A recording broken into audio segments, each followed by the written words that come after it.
For today's program, we welcome Dr. Hazem Amri.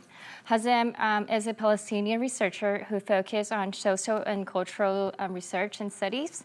His journey has taken him 8 years ago from the Gaza Strip to Taiwan, and his unique personal experience has shaped his point of view and his perspective, and he's here to share with us his own expertise. So thank you, Hazem, for joining us today. Thank you for having me here.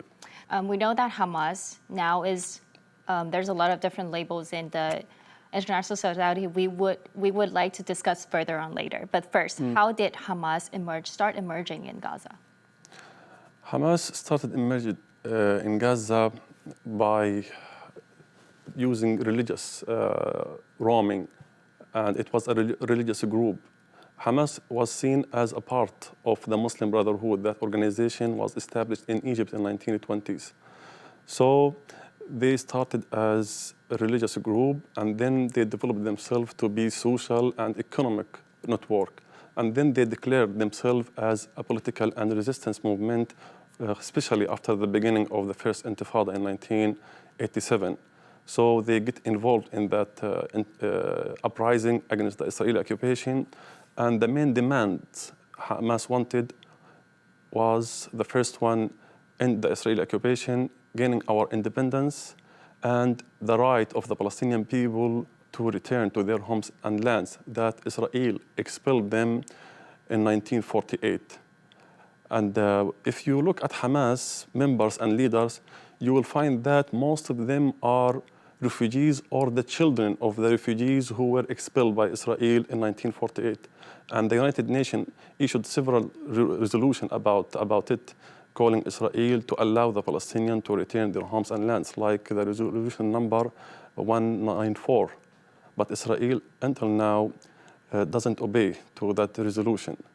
So if you go to any Palestinian place or you find any refugees, Palestinian refugees, you will find Hamas there, because Hamas carries their dreams of returning to their homes and lands. And go back to 1987, when Hamas was established officially as a political movement, there was no resistance inside Palestine. Most resistance was outside Palestine. First was in Jordan and then Lebanon.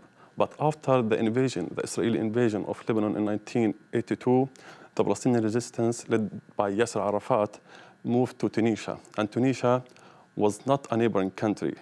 So the Palestinians thought about a way to resist Israel from inside Palestine. But the problem was that Israel was, or now the Israeli army was and now among the best equipped and trained army in the world.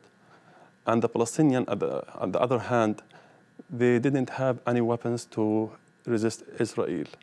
Any weapons, even small weapons, even a small gun machine or pistols. They didn't have any tools to resist Israel.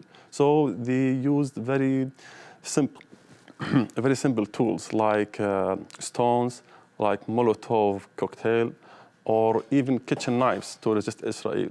And with the time, Hamas and other Palestinian resistance movement developed their ways and the means that could resist Israel through, including using gun machine, and they started to smuggle weapons from Israel, especially from the black market in Israel, and they extended their work in the Gaza Strip and the West Bank and other regions, especially in the refugees camps. So according to the explanation that you just gave, I perceive it as Hamas started out as a group of defending themselves at first, with all the weapons that they have in hand. It might not be like very useful ones, but they started and then they grow bigger and larger and stronger. But now in the international society, yet perceiving them with labels such as terrorists, which I assume that you wouldn't agree on this, right? On this definition. Mm-hmm. Can you explain to us why it's actually not, you don't perceive it as that way? We don't consider Hamas as a terrorist group for sure, because it is our basic right to resist any occupied people. It is enshrined in the international law. Any occupied people has right to resist the occupation with any means including the armed struggle. And we use that right now. And Hamas didn't go beyond that right. It didn't kill any other people who didn't involve the occupying system. I want to give you a point about Israel and Hamas. Many people see Israel as a nice country, beautiful country. It has very strong economy and infrastructure. Okay, and even when you involve and when you talk to Israeli people, you will feel that they are nice and warm. But for us, for me as a Palestinian, I never seen that side. We only see the ugly face of occupation. Israel established an apartheid system and a repressive system for the Palestinian that sharply affected our life, negatively for sure. So how to respond? How to respond on all of this atrocity? Not about Gaza. If we want to talk about the Israeli behavior, it is not about Gaza now. It is also, you can see them, they treat us like animals. And they underestimate our lives. Go to the West Bank and see the checkpoints and see how the Israeli soldiers deal with the Palestinians. They treat them like animals on the checkpoints. And they kill Palestinians for no reason, not only in the Gaza Strip, also they blowing up the heads of the children in the street and women, like our journalist Shirin Abu last year, when the Israeli army blowing her head up for no reason, without an investigation, and no one held accountable for these crimes against Palestinians. So how to respond on all of these atrocities? We need someone to defend us. If you don't like Hamas, okay, please, we can dismantle Hamas, but please find a solution for us to get rid of this miserable condition under the Israeli occupation. They don't want to grant us our independence. They don't want to grant us equality. So we cannot stand. No one will accept our situation.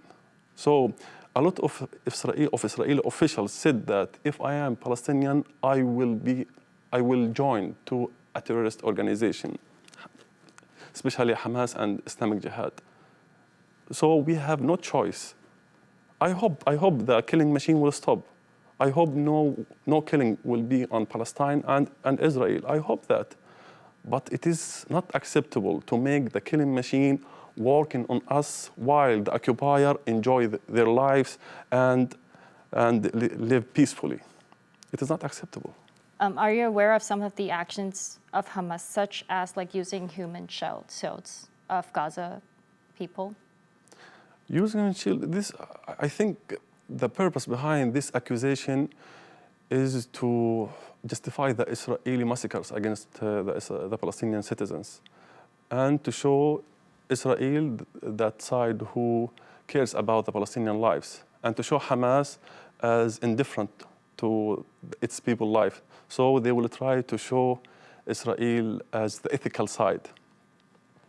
But here, let me put everything in its context.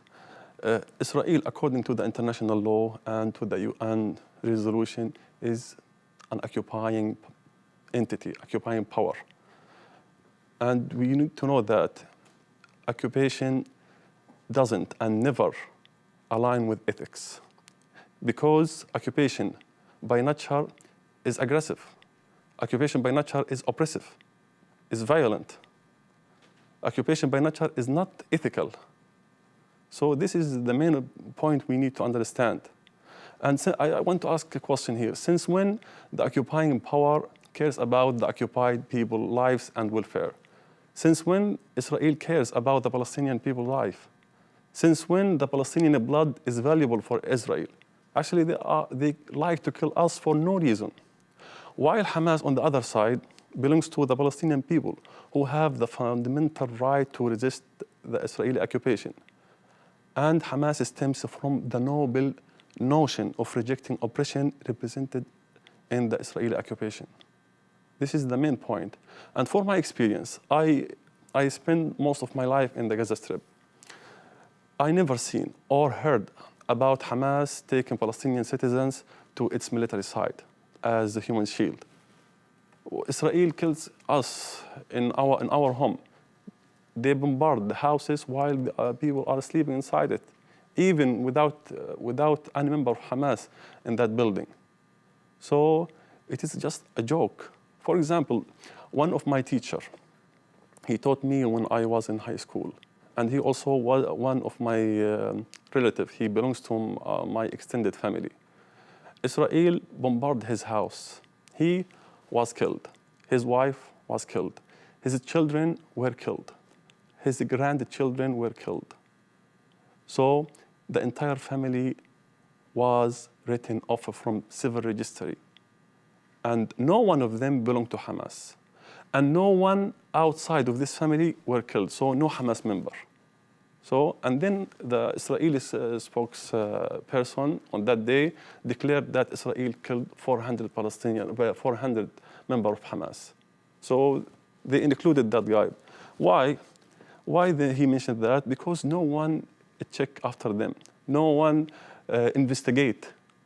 No one hold them accountable. For me, for my experience, they killed my mother. I don't know to whom I should complain, how to sue them, how to sue the perpetrator of that crime, the killer of my mother, how to do that. There is no way to sue Israel or to hold it accountable. So it is just a joke when they say Hamas uses a human shield. Actually, Hamas was established to defend our rights. Sorry, it was a very emotional moment, and I was also absorbing through the emotions as you just mentioned that your mother passed away throughout this conflict, and there is no one that you can sue toward this. I cannot imagine that pain. And if during that, what was the feeling, and how was all of the thing that's going through your mind when you heard about this? Did you just accept to the situation that is going on because all your friends is going through the same thing? Or what happened inside your heart when you heard about that news? You know that I will tell you something about my mom. My mom was the most important person in my life. It was more important than myself and my wife and my children. I will not tell anything else. When you lose the most important person in your life, how you will feel. Okay, so that was like the conflict between the Israel and also here back in Gaza. But within Gaza, like we just said about Hamas, there is also some kind of division between Hamas and Fatah. So do you see any reconciliation between the two? Actually, yes. There is a chance to have reconciliation between them. And they agree on the process to end this division. The solution was to hold elections, and the winner will control, and we will have peaceful transit of power. But the problem here, who controls our life? Israel. And we cannot hold elections without taking permission from Israel. So the Palestinians agreed on the elections, and the Palestinian Authority sent a request to Israel to hold that elections in 2021. Until now, Israel didn't reply. We are waiting. You're still waiting for that? Yes. Okay. So if there is any reconciliation, both within and outside of Gaza, what is the precondition for peace? Between Israel. Between Israel and Palestine. Yeah. Actually, there is just always a chance for peace. But they need to accept our rights to be equal. They need to accept that the right they have should be also the Palestinians have. They cannot enjoy only the rights they have, independence, liberation, equality, justice, and the Palestinians, they don't have this one. The Palestinians will not accept that. They will not stop their struggle and resistance until they have the same right as our counterpart Israeli have. This is the main point. Israel actually, the only offer from Israel is peace for peace. Don't attack us, and we will not attack you. But the problem here, there is no liberation and no equality. This kind of peace is good for slaves. But the problem here, we are not slaves, and we will not accept that. We will not accept peace without liberation and equality. We want to be equal and right. Well, Hazem, thank you so much for joining us today and sharing with us your personal experience. And I am truly sorry for your loss of the most important person in your life, but I'm sure she will be in heaven looking over you. And I pray for God to gain peace. Thank you so much for your emotion. Thank you. Thank you so much.